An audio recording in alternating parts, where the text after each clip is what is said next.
Inay! Oh! Inay! Ano ba? Nasaan ka? Ang aga-aga nasa kapitbahay ka na naman. Kakain din eh. Oh, may dinugaan sila. Dami ng kagrupo namin sa pamumungkal. Gagaya ka ba kay Manuel na ang aga-aga nasa buot na? At nagluluto pa ng mga pitpit ng talong. Ay, may Yun. dumating pang gulayin. O, parang hindi ka aalis dito. Hoy, bibilin ko na rin. Kanino rin? Sige. Tsaka ni, kanino rin?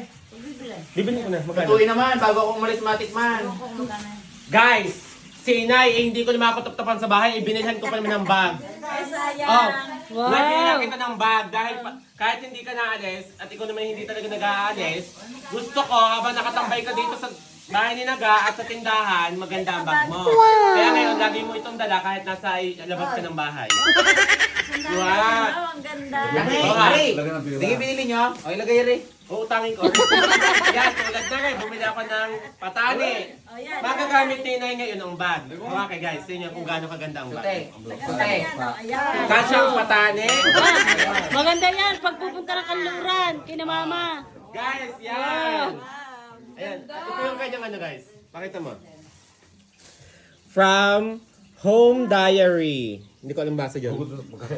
Guys, ipapakita ko sa inyo ang details ng bag. Ayan. Yung loob. Yung loob guys, may zipper na maliit. May dalawang pitak dito, lagay ng mga credit card. Yan. Si Inay kasi may credit card yan ng PSM.